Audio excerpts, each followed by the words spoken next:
감사합니다. 오늘 우리 주시는 하나님의 말씀은 고린도전서 1장 22절부터 25절까지 말씀입니다. 제가 가진 성경 신약성경 263페이지 고린도전서 1장 22절부터 25절까지 말씀입니다. 말씀을 봉독할 때에 살아계신 우리 하나님의 음성으로 들으시기 바랍니다. 유대인은 표적을 구하고 헬라인은 지혜를 찾으나 우리는 십자가에 못 박힌 그리스도를 전하니 유대인에게는 거리끼는 것이요 이방인에게는 미련한 것이로되 오직 부르심을 받은 자들에게는 유대인이나 헬라인이나 그리스도는 하나님의 능력이요 하나님의 지혜니라. 하나님의 어리석음이 사람보다 지혜롭고 하나님의 약하심이 사람보다 강하니라. 아멘. 샬롬. 샬롬. 네, 우리 한 번 더 옆에 사람 축복합시다. 하나님이 우리를 사랑하십니다.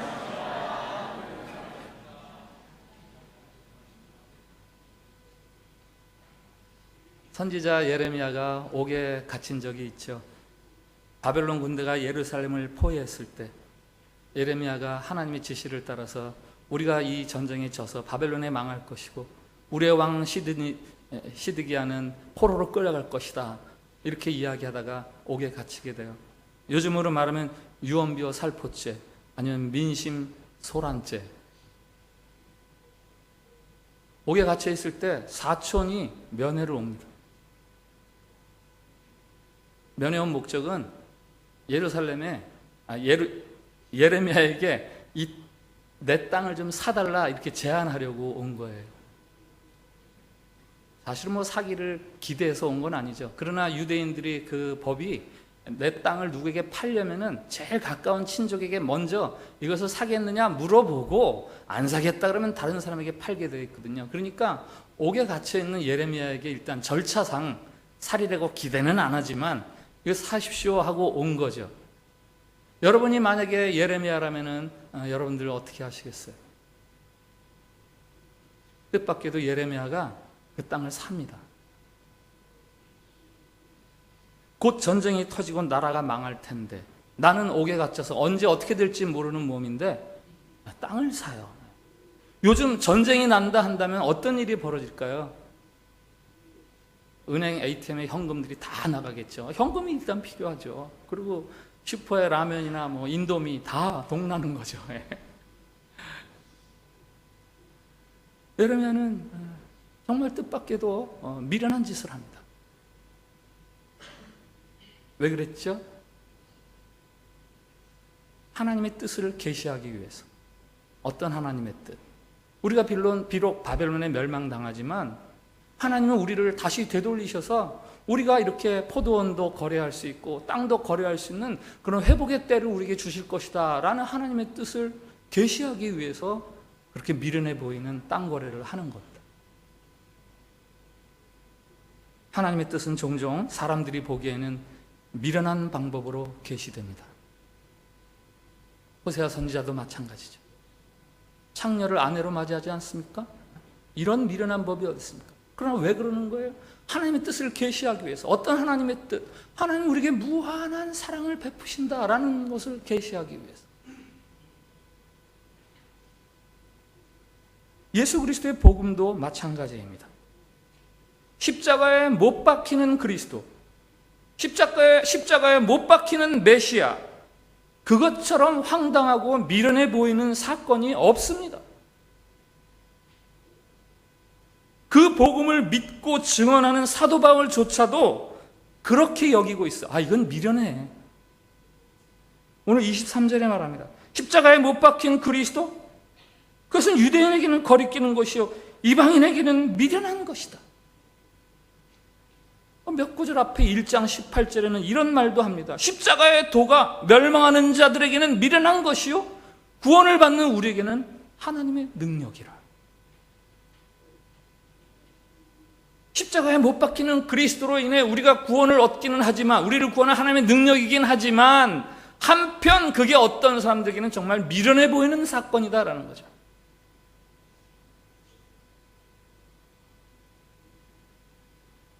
이 시대를 일컬어서 포스트 모던의 시대다 이렇게 이야기합니다. 후기 근대 사회. 포스트 모던의 가장 두드러진 특징을 알고 계세요? 이 시대의 가장 두드러진 사회적인 특징, 절대적인 의, 절대적인 진리를 거부합니다. 상황이나 형편에 따라서 진리가 바뀌고 의도 바뀝니다. 전통적 가치나 권위, 그런 것들 다 거부합니다. 그저 내가 편리하게, 내가 유익에 따라서 살아가면 그게 의요, 그게 진리라고 주장하는 시대가 바로 이 시대예요. 저는 대학에서 경영학을 전공했습니다. 3학년 때 경영관리라는 과목을 수강을 했어요. 1학년, 저학년 때는 경영학 원리라는 이제 초급 경영학 수업을 받고, 이 경영관리는 3학년쯤 돼서 배우는, 고학년이 배우는 고급 과목입니다. 당시 한국에서 꽤 유명한 교수님이 교수여가지고 뭐 학생들의 인기가 굉장히 많은 과목이었죠. 저도 수강 신청을 했습니다. 첫 시간에 텍스트북 소개하는데요, 뭐 고급 과정답게 제가 4년 학부 과정 속에서 가장 두꺼운 영어 원서가 교과서더라고요. 이걸 다 사서 읽어라. 정말 힘들게 공부했습니다. 기말고사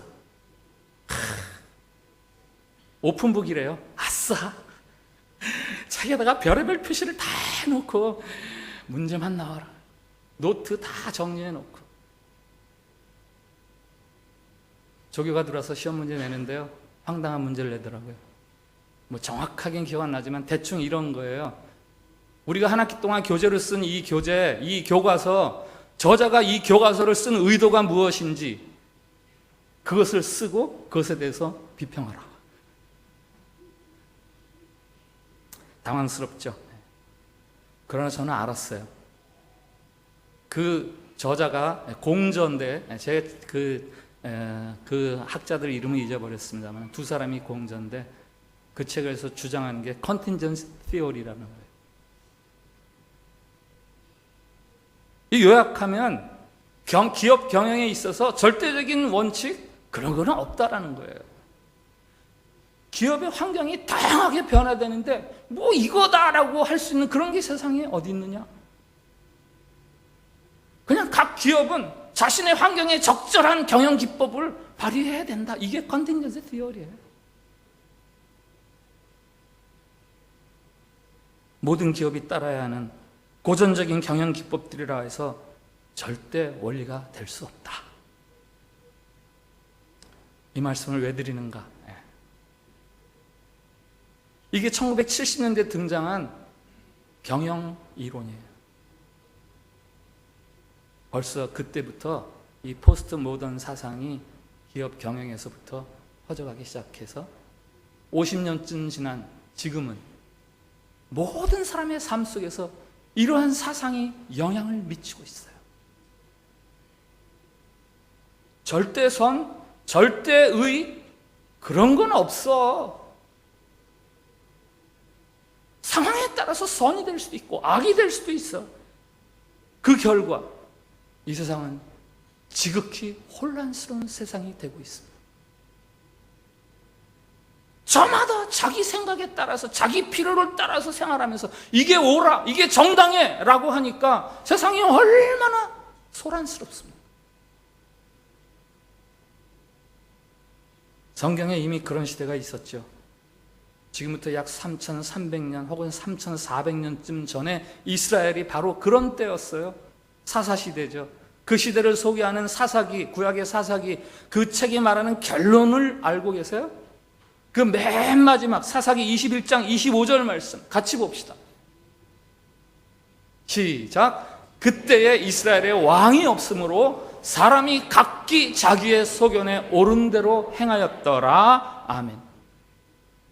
구약 성경의 사사기는요, 고통의 시대를 우리에게 증언하고 있습니다. 왜 고통의 시대요? 왜 혼돈의 시대였느냐? 왕이 없어요. 사람들이 그냥 자기 마음대로 사는 거예요.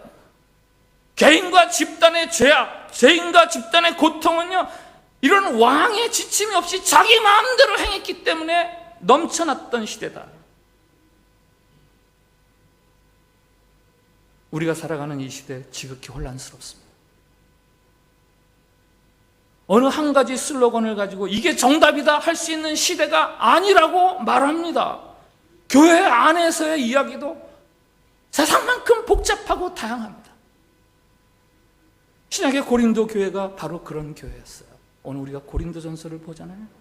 고린도 교회만큼 소란스럽고 논쟁적이고 싸움 잘하는 그런 교회가 없었어요. 어떤 사람들은 교회 안에서 교육을 강조합니다. 교회를 강의실로 만들어야지. 강의실로 만들어야지. 우리에게 소크라테스, 플라톤, 아리스토텔레 같은 헬라의 지혜자들의 전수가 있잖아. 그걸 가지고 하나님을 만나야지. 또 어떤 사람들은 말합니다. 초자연적인 경험이 필요해. 우리에게는 각각의 종교가 있잖아. 이집트의 그 신비 종교, 페르시아의 밀교, 혹은 그리스의 신화, 우리에게 황홀경을 체험하게 하는 게 참 종교야. 인간이 경험할 수 없는 신비로운 신적 경험들, 교회 안엔 그게 있어야지. 오늘 22절, 유대인은 표적을 구하고 헬라인은 지혜를 찾는다라는 말은 바로 고린도 교회의 그런 분위기를 대변하는 거예요. 고린도 교회 안에서는요, 교회라면 일어나지 말아야 할 일들이 너무나 많이 일어났어요. 논쟁, 파당을 짓고, 성적인 문제, 신분에 따라서 사람을 차별 대우하고, 혹은 공공질서를 파괴하는 무례함, 자기 자신을 내세우는 우쭐됨, 이처럼 각기 자신의 주장을 따라 소란스러운 고린도 교회에게 주는 사도 바울을 통한 하나님의 말씀의 핵심적인 단어가 있어요. 그게 바로 오늘 십자가에 못 박힌 그리스도예요. 십자가에 못 박힌 그리스도. 23절, 우리는 십자가에 못 박힌 그리스도를 전한다. 이 말은 고린도 교회에 보내는 편지에서 7번이나 반복해서 강조되는 세 단어예요. 십자가에 못 박힌 그리스도. 우리 23절, 24절을 한번 같이 읽어봅시다. 23절, 24절 시작. 우리는 십자가에 못 박힌 그리스도를 전하니 유대인에게는 거리끼는 것이요 이방인에게는 미련한 것이로되 오직 부르심을 받은 자들에게는 유대인이나 헬라인이나 그리스도는 하나님의 능력이요 하나님의 지혜니라. 아멘. 사도 바울도 알고 있는 것이 있어요. 예수님의 죽음 이야기, 그건 세상에서 환영받을 만한 이야기가 아니라는 거예요. 그건 세상이 거리끼는 이야기고 세상이 미련하다 하는 이야기입니다. 지혜와 논리를 자랑하고 부와 신분, 신령함과 황홀경을 추구하는 사람들에게 하나님의 아들이 십자가에서 죽으셨다라는 이야기는 아멘, 진실로 그렇습니다 할 이야기가 아니라는 거예요. 그러나 십자가에 못 박힌 그리스도, 그것이야말로 바로 하나님의 지혜요 하나님의 능력이다. 유대인이냐 헬라인이냐를 떠나서 모든 사람을 구원할 만한 하나님의 능력과 지혜가 바로 십자가에 못 박힌 그리스도 사건이다라는 거예요. 25절, 하나님의 어리석음이 사람보다 지혜롭고 하나님의 약하심이 사람보다 강하니라. 십자가에 못 박힌 그리스도 사건이야말로 이 세상을 고치기 위한 하나님의 지혜와 하나님의 능력이고, 그것은 세상의 그 어떤 지혜나 어떤 능력도 이룰 수 없는 구원을 우리에게 허락해 주는 것이다, 허락하는 것이다. 조금 더 내려가면요, 2장 7절 한번 같이 볼까요? 2장 7절 시작. 오직 은밀한 가운데 있는 하나님의 지혜를 말하는 것으로서 곧 감추어졌던 것인데 하나님이 우리의 영광을 위하여 만세전에 미리 정하신 것이라. 아멘. 은밀한 하나님의 지혜가 얼핏 보아서는 지혜 같지도 않고 능력 같지도 않아요. 그런데 그것이 우리를 위해서 하나님이 만세전에 정하신 것이었어요. 정하신 방법이었어요. 만세전에 정하셨다는 것은요, 어떤 역사의 추이나 사람들의 사상의 변화에 따라서 하나님이 이렇게 저렇게 맞춰서 변경해서 만들어낸 방법이 아니라는 거예요. 확고부동하게 이것만이 인간의 영광을 누릴 수 있게 하는 방법이다라는 하나님의 방법이라는 거예요.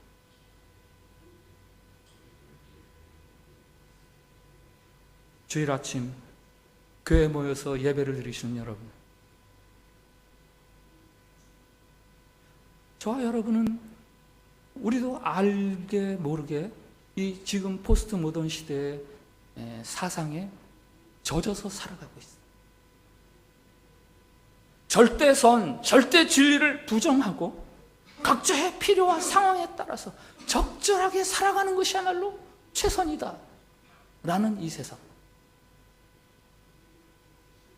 그러나 오늘 이 예배를 통해서 다시 한번 나를 살리고 나를 구원할 수 있는 것이 무엇인지를 우린 다시 한번 확인해야 합니다.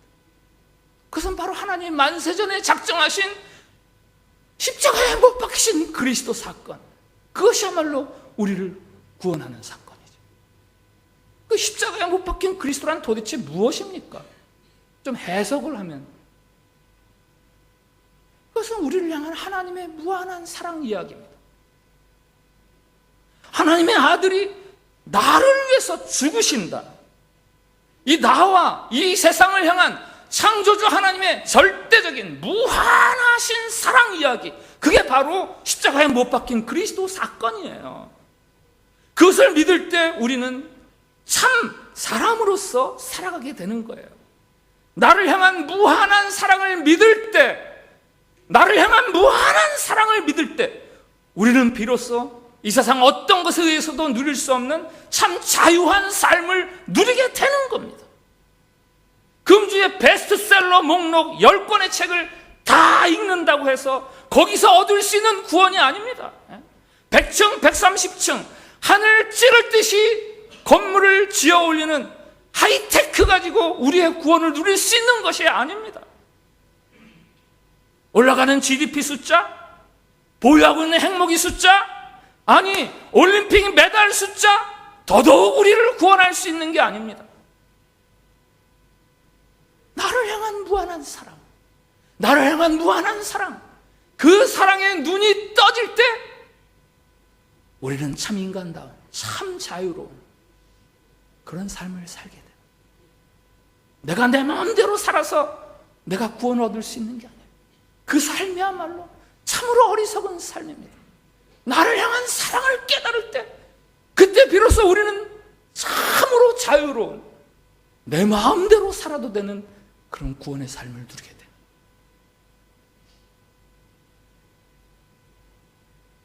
고린도전서 13장, 유명한 사랑장이잖아요. 사랑은 오래 참고, 사랑은 온유하며, 시기하지 아니하며, 사랑은 자랑하지 아니하며, 교만하지 아니하며. 이 사랑의 창가가 왜 고린도 교회에 소개를 하고 있느냐? 이 사랑의 창가를 왜 고린도 교회에 소개하고 있느냐?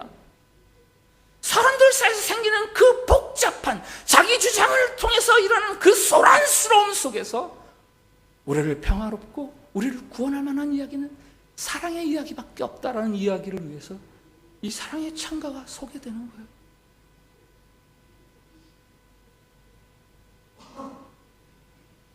너무나 복잡하고 너무나 다양한 거짓 진리들이 참인 양 행세하는 이 시대입니다. 교회 안에서조차 온갖 잡다한 것들이 자랑거리로 높임을 받고 추앙을 받습니다. 우리가 집중할 것이 있어요. 집중해야 하는 것이 있습니다. 그래서 하나님이 우리를 위해서 무엇을 하셨는가? 하나님이 우리를 위해서 이루신 일이 무엇인가? 그것은 십자가에 못 박힌 그리스도, 아들을 십자가에 달려 죽게 하시기까지 죄인들을 사랑하시는 하나님.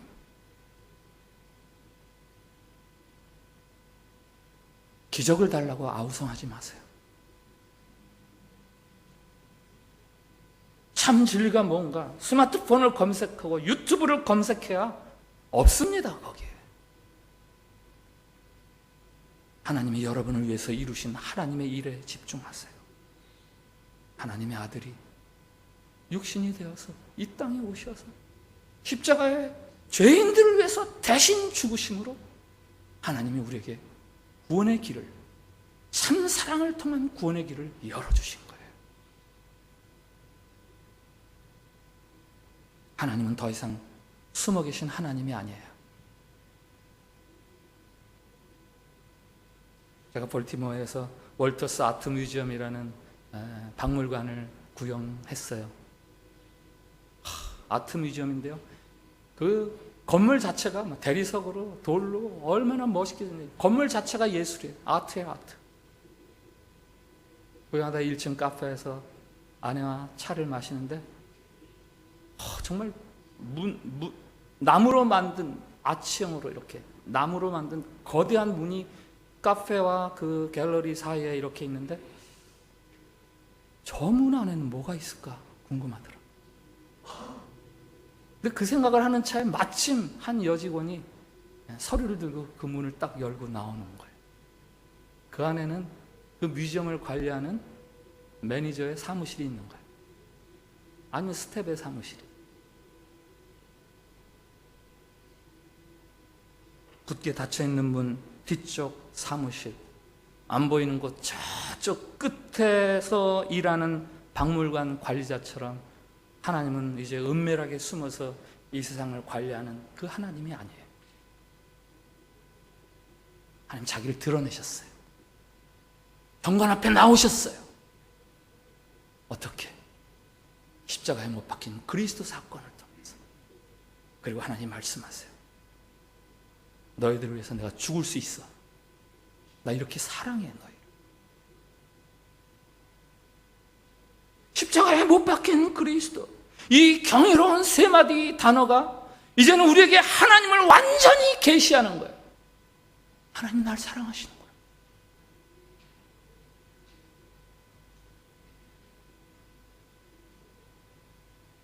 진리에 대한 말들이 난무하고 끝도 없는 신학적 잡담만 들끓던 시대에 예수 그리스도가 십자가에 달리심으로 하나님에 대한 완전 계시가 완결된 거예요. 완판이 이루어지는 거예요. 하나님이 사랑하십니다. 하나님이 이 세상을 사랑하십니다. 이 사건 이후 2000년이 지난 오늘을 살고 있는 저와 여러분에게 하나님은 그 사건을 들춰내시면서 다시 말씀하세요. 내가 너희들을 사랑한다. 내가 너희들을 사랑한다. 이 사건에 대해서 또 다른 사람 사도 요한을 통해서 말씀하시잖아요. 요한복음 3장 16절 다 같이 볼까요? 시작. 하나님이 세상을 이처럼 사랑하사 독생자를 주셨으니 이는 그를 믿는 자마다 멸망하지 않고 영생을 얻게 하려 하심이라. 아멘. 시계바늘 수십만 번 돌고 돌았을 뿐 고대 로마 시대나 21세기 포스트 모던 시대나 아니면 초대 고린도 교회나 21세기 자카르타 참빛교회나 다를 바 없습니다. 지혜와 표적, 능력을 추구하는 시대 속에서 우리가 붙들어야 하는 한 가지 진리가 있습니다. 십자가에 못 박히신 그리스도, 그것을 통해서 계시하시는 하나님의 무한하신 사랑. 여러분, 기적이 있으면 여러분이 구원을 얻는다고 그렇게 기대하지 마세요. 내 인생의 문제를 단번에 해결할 해답을 주세요. 아우성치지 마세요. 우리는 평안을 얻기 위해서, 완전한 인간으로서의 삶을 살기 위해서 여러 가지 다른 방법들을 찾고 시도합니다. 심지어는 그래, 내 마음대로 살자, 그냥 내 마음대로 살아, 그러면 구원이야 라고 말하는 시대입니다. 그러나 아무 소용없어요. 우리 스스로의 힘으로는 구원을 누릴 수 없습니다. 우리는 언제 완전한 인간으로, 언제 하나님이 창조하신 그 완전한 삶을 살아갈 수 있는가? 하나님이 주시는 것을 그냥 받으면 되는 거예요.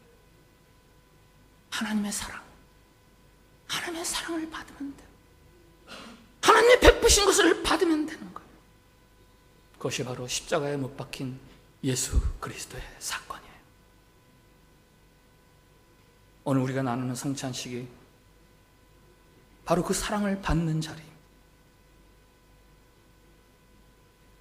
성찬식에 참여란 바로 나를 위해 행하신 하나님의 사랑의 사건, 사랑의 고백, 사랑의 선포, 그것을 받아들인다는 행위입니다.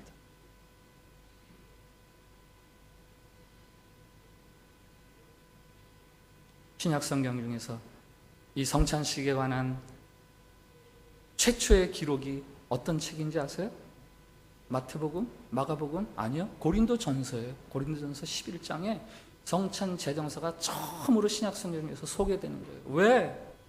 힘과 능력, 지혜와 자기 자랑, 자기 소견이 난무하던 고린도 교회였기에 이 성찬의 이야기를 전해주는 거예요. 오늘 이 성찬식은 십자가에 못 박힌 그리스도, 십자가에 못 박히신 하나님의 아들, 나를 향한 그 하나님의 무한하신 사랑, 그걸 확인하는 자리예요. 그리고 그 사랑을 통해서 성취된 하나님이 베푸시는 구원, 나의 구원, 그것을 확인하는 자리예요. 그리고 더 나아가서 이제는 오직 이것을 자랑하고 이것을 감사하는 삶을 살아가는 것, 그것이 바로 오늘 이 성찬식에 참여하는 거죠. 사도 바울이 갈라디아서 6장 14절에서 이렇게 고백합니다. 같이 읽읍시다. 시작. 내게는 우리 주 예수 그리스도의 십자가 외에 결코 자랑할 것이 없으니 그리스도로 말미암아 세상이 나를 대하여 십자가에 못 박히고 내가 또한 세상을 대하여 그러하니라. 아멘. 저와 여러분이 자랑할 것은 오직 십자가에 못 박히신 그리스도, 나를 향한 무한하신 하나님의 사랑, 그것만이 우리가 자랑할 수 있는 것입니다. 기도합시다.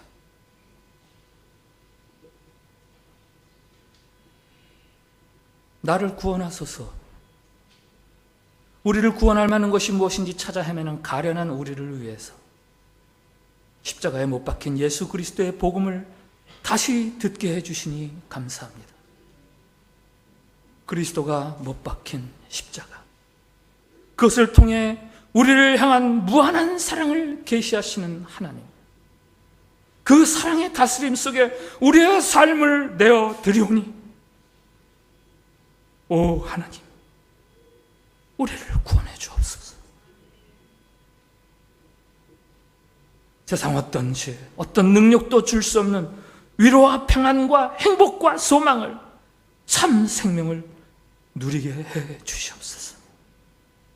오늘 이 성찬을 통해 십자가에 못 박힌 그리스도의 몸과 피를 함께 나누는 우리의 믿음을 통해 꼭 그렇게 역사해 주시옵소서. 예수님의 이름으로 기도합니다. 아멘.